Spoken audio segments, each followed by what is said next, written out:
Hey guys and gals, Homestead Prepper, and what you're looking at is a Grim Reaper lower receiver that I got from Surplus Ammo and Arms, and this is a 545 by 39 build that I did, which lower receiver is built no differently than 556. What I liked about this build here is I was able to buy a piece at a time, and I think like I said, the receiver was $89. I had to go through an FFL, the lower parts kit, and the stock, which I'm going to be upgrading, was like $79. Now I did spend some money on that upper receiver. That is a Hulra 545 by 39 piston upper receiver, and I went with that because there was a bunch of really good reviews about it, so I'm going to try it out.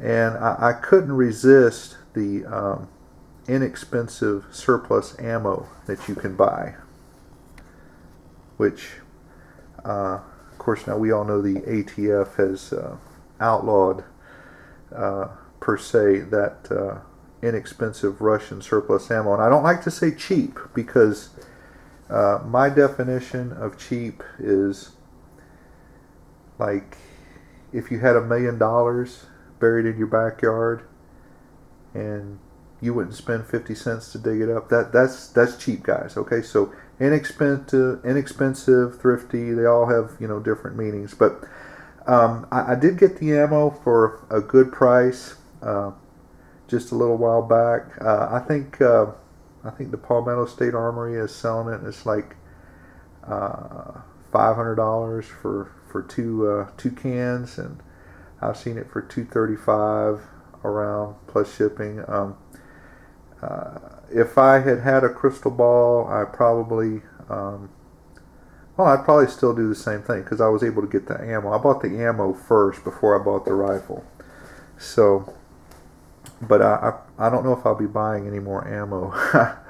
But I don't know. It depends. Depends on how good the gun is to shoot and everything. So. I'm going to open up that ammo case, and if you can read that, let's see, what does that say?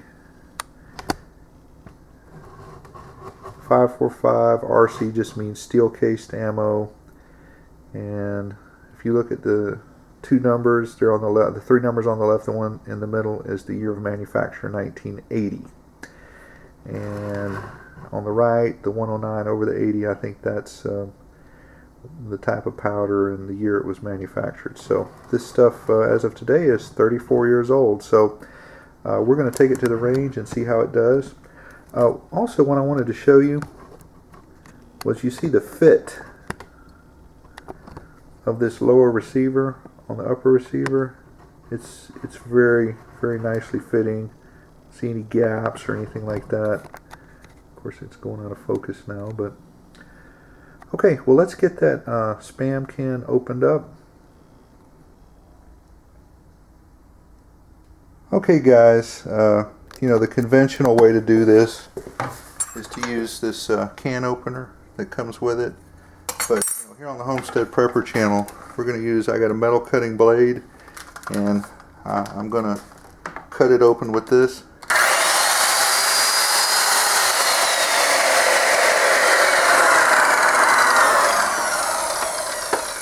You guys know, of course, I'm kidding, and my wife isn't home bringing power tools in the kitchen.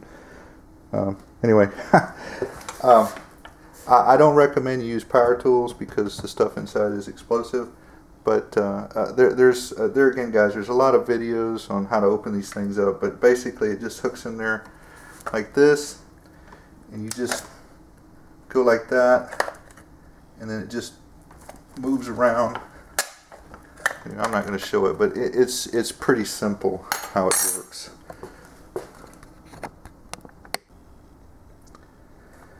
Well, one thing I am doing a little different is it's easier if you're going to pull the thing off on the side to lay it on its side.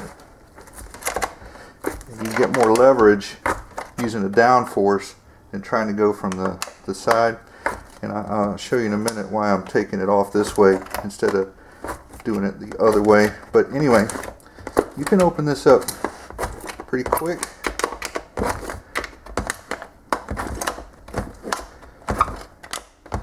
anyway, you'll get the idea. Well, I got the top off, and there's some Russian there. I don't know what it says. I guess I'd have to ask the Moscow prepper. But yeah, I got the lid off, and there's a bunch of ammo in there. So usually that one little thing to pull out and staple on it, and this is atmosphere from 1980 that has escaped into my room here. So you can open this. This is one need a special opener just to get this out.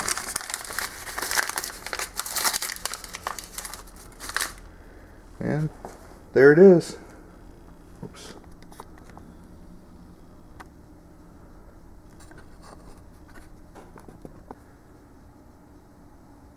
Guys, I've said this before, and it's worth mentioning again.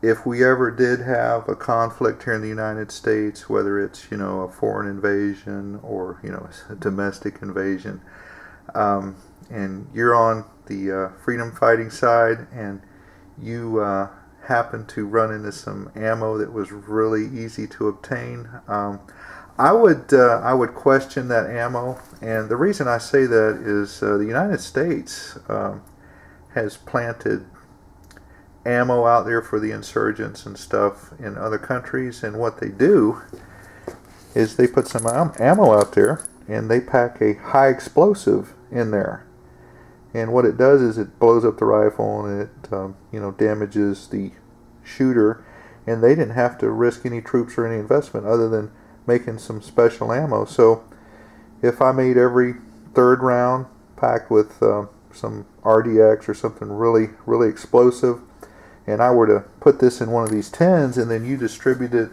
among your fellow fighters, there's going to be some, well, it could be casualties, but more likely you'll be maimed. So just be very leery of that. And like I said before, I wouldn't take anything I found out there on a battlefield unless I personally watched the person expire in front of me and got that ammo from him. So anyway, like I said, guys, it just bared mentioning. Okay, I got my range pass here, and I'm ready to go.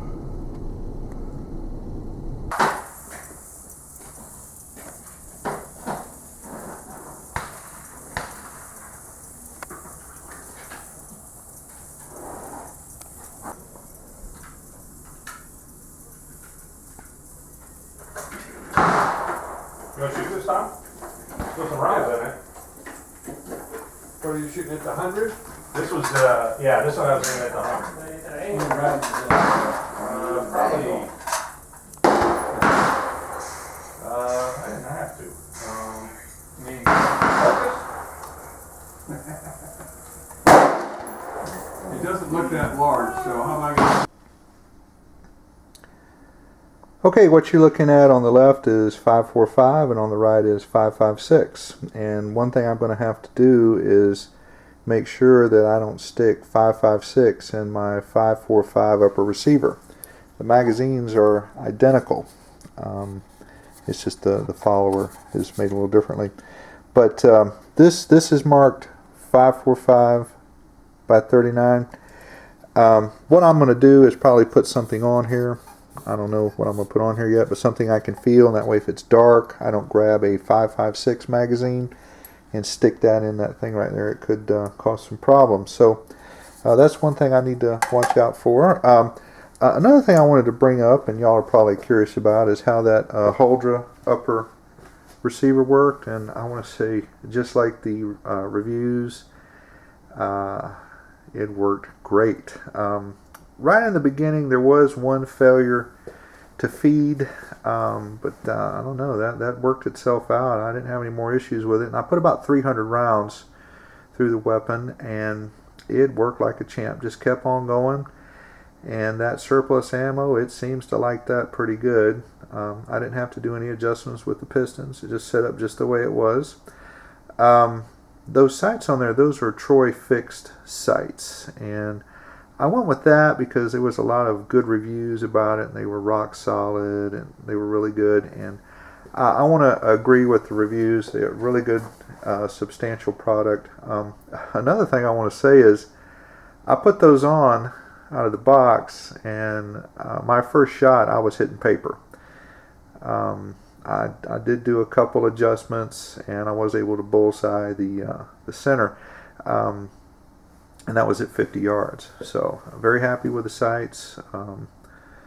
Very happy with the upper receiver, and the Grim Reaper lower from surplus ammo. That I didn't have any issues with. That was great. And the DPMS parts kit was good. The stock was good. The only issue that I have, and I'm not down on DPS for their triggers, but it might be because of the heavier spring that I put in there, because 545, as you know, takes a lot more punch to ignite that primer than 556.